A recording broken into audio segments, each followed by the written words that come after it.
Okay, so then we'll welcome everyone to today's meeting of the South Sacramento Conservation Agency Joint Powers Authority. I'm so glad the title is at the top of the page because otherwise I wouldn't remember the whole thing. And if nobody has any objection, we'll go ahead and start since we have a quorum. So, Alma or Kim, would you call the roll, please? Member Campion? Here. Member Budge? Here. Member Gatewood? Here. Member Frost? Here. Kennedy? Natoli? Here. Cerna? Here. You have Great. a quorum. Wonderful. Thank you, everyone. Okay. Kim or Almas, you have a statement to read. Yes. In compliance with the directives of the County, State, and Centers for Disease Control and Prevention, this meeting is live streamed and closed to the public. Temporary procedures are subject to change pursuant to guidelines related to social distancing and minimizing person-to-person contact. To make a verbal comment at today's meeting, dial 916-875-2500 and follow the prompts to be placed in queue for a specific agenda item or off-agenda matters. Callers will be transferred from the queue into the item or off-agenda, into the meeting to make a verbal comment on a specific agenda item or off-agenda item. Each agenda item queue will remain open until the public comment period is closed for that specific item. Written comments are always accepted. Email at boardclerk@saccounty.net, make a comment online at bospublicmeetings.saccounty.net, and your comment will be routed to the board and filed in the record. Okay, super. Thank you. We have only two items on the agenda today. So if you would like to call the first item. Item number 1, recommended approval of the proposed preserve for the Arista del Sol project in the city of Rancho, Cordova, and authorize the executive director of the South Sacramento Conservation Agency to execute the mitigation requirement and land dedication agreement with Arista del Sol JPC LLC. Great. Is there a staff report or presentation? Yes, this is Kim Hudson. Thanks everyone for being here this morning. Still morning here. I'll give a brief presentation on this item. The item is to recommend approval of the proposed preserve for the Arista del Sol project and authorize the execution of the mitigation requirement and land dedication agreement. This is one of our, what we've referred to as a pipeline project that had previously received federal and state permits. And after adoption of the HCP, the applicant requested to satisfy their species and wetland mitigation options through the HCP.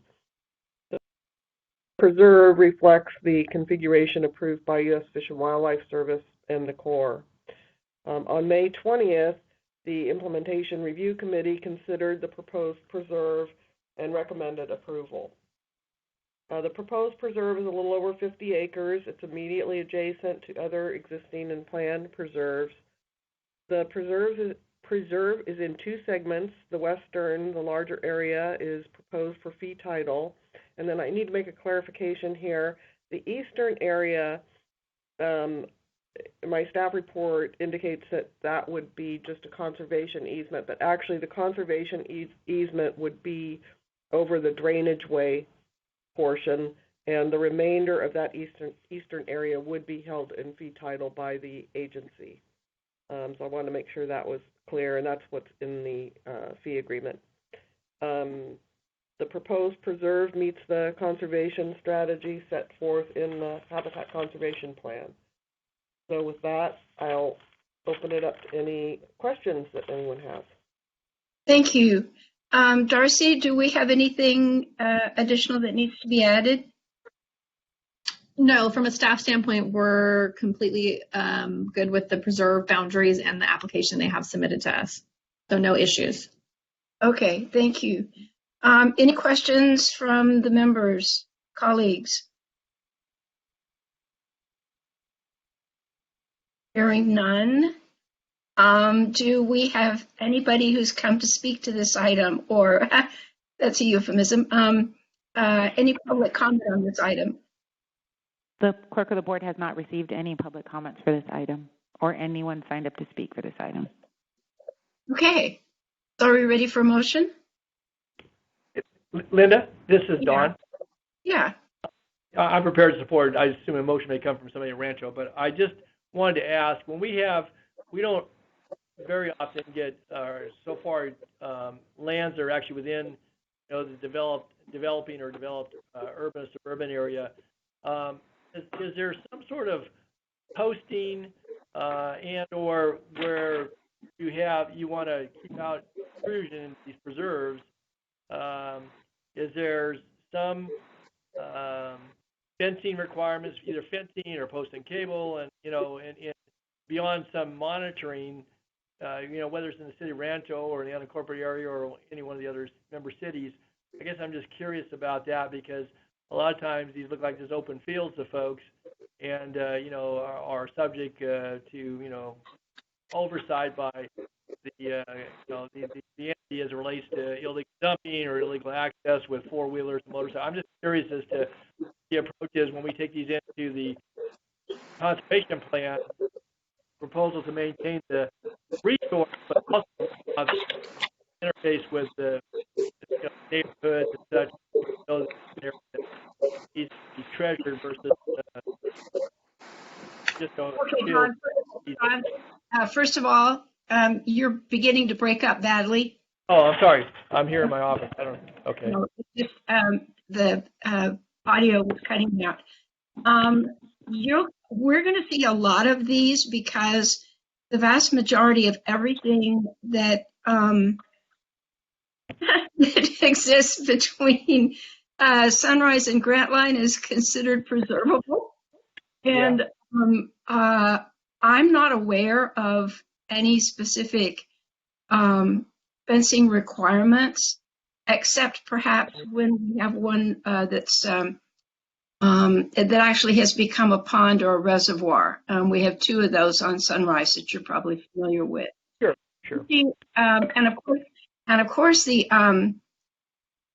Corps, somebody allowed us to put a trail across the one between the south side of Anatolia and Cavallo Ranch, which was a godsend for everybody trying to get to school and back and forth to parks and whatnot.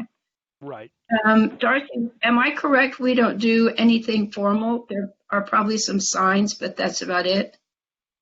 Yeah, so during construction, they will be required to have the construction fencing to fence off the preserve from the developable area. And then there are specific requirements for preserves and trails within the HCP document that talks about widths and post cable fencing. So there will be some barriers so that people won't be able just to walk right on the preserve or do dumping and that kind of stuff. So there are some specifics in there.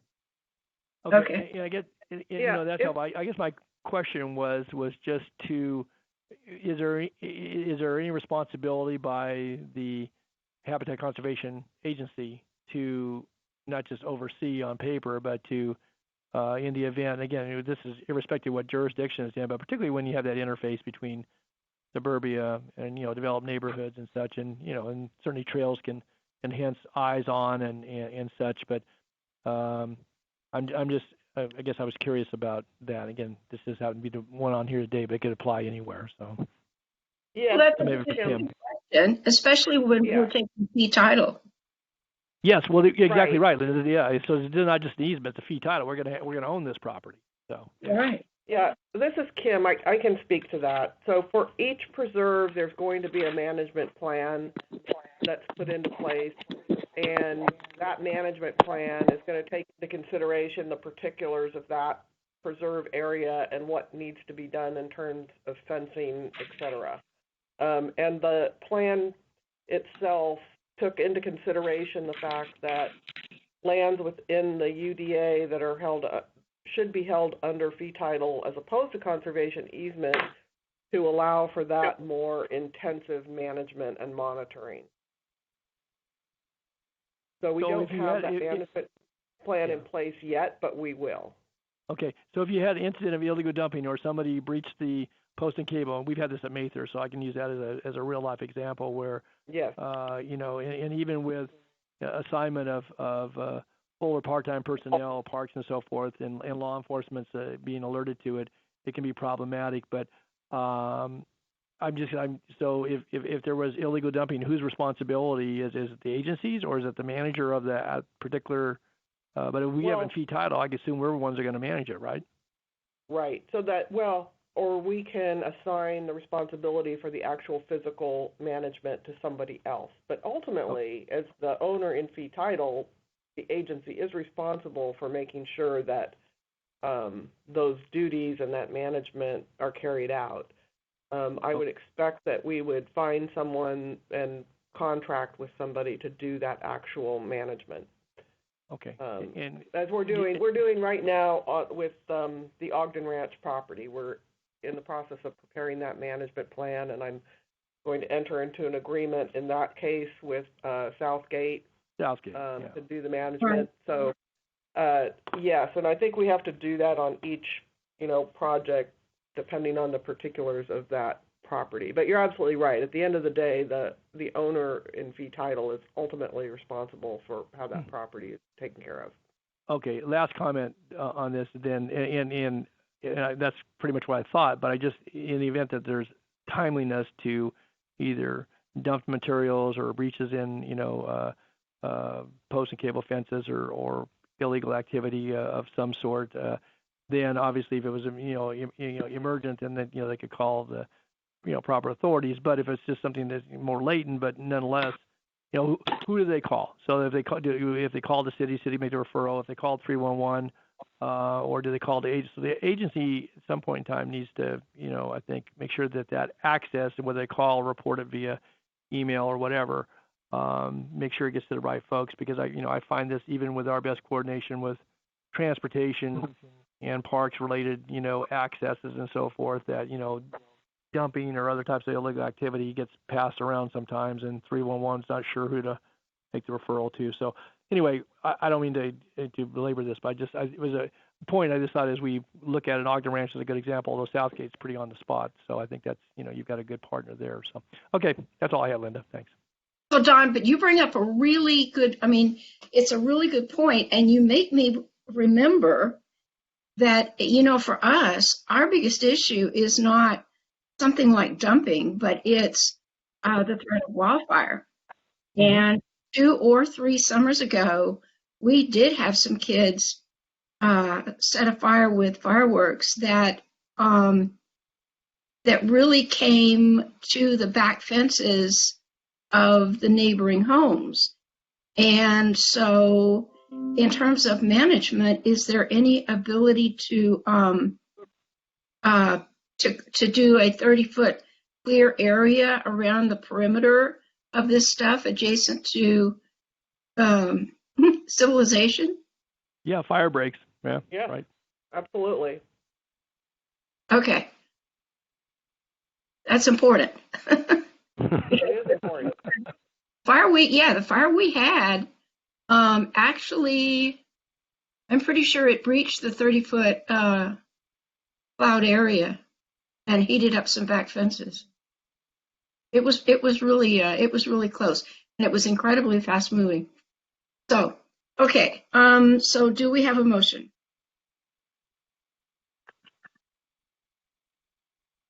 Anybody? I'd move the item. Great. Second. Super. Thank you, Garrett. All right. Call the roll, please. Member Campion? Aye. Member Gatewood? Aye. Frost?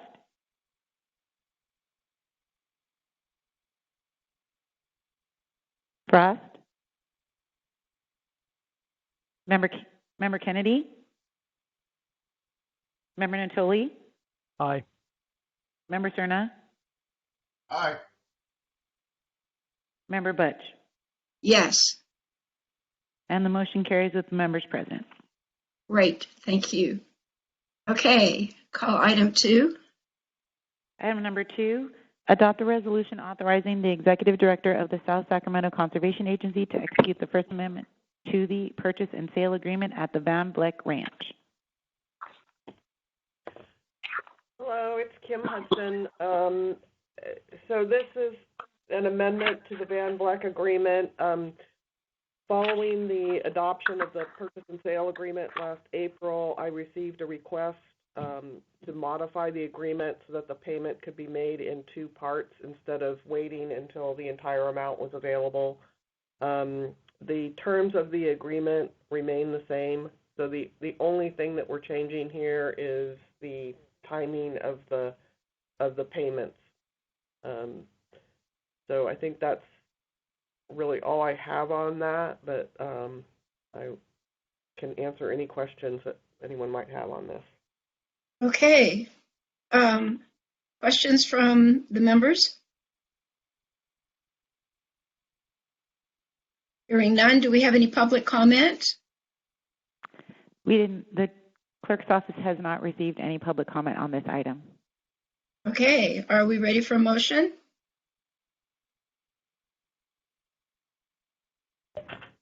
So moved. Billy. Thank you. Second? Second. Thank you, So Garrett. I have a first from member Natoli and a second for member Garrett. Yes. Gatewood. Yes. Thank you. Okay, call the roll, please. Member Campion. Sorry, member Campion.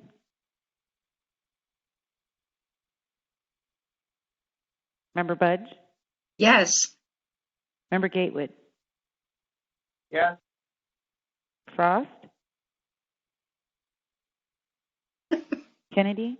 Oh, I'm sorry. Was that member Frost? Member Kennedy. Natoli. Aye. Cerna. Aye. And the motion carries with those members present. I have to ask, do we still have a quorum? Yes. Okay. We're losing people right and left. Okay, Executive Director report. Okay, well, this will be brief. I wanted to give you an update on my looking for additional office space, and I think I was overly optimistic. I thought I was going to have more of an update for you today, but things didn't quite materialize that I had hoped. So I'm still working on that. The real estate folks are generating a new list of possible properties for me, and I'm also working on another option of some shared space in the Rancho Cordova area. So hopefully at the next meeting... Come to Rancho. Linda has the hookup. I am looking into things like that, yes. So hopefully at the next meeting I will have a better report for you. Our next meeting is scheduled for August 24th. So I just wanted to give everybody a heads up on that for their calendars. And with that, I think that's all I have. Super, thank you. Do we have any just general public comment? The clerk's office has not received any general public comments. Okay. Or verbal. Okay. Does anybody else have any comment for the good of the order or whatever? Okay, then hearing none, I suggest we adjourn. Thank you. Yeah. Thank Have a you. good Thank you. day. Thank you. Bye. Thanks, Kim. Thank you. Elma.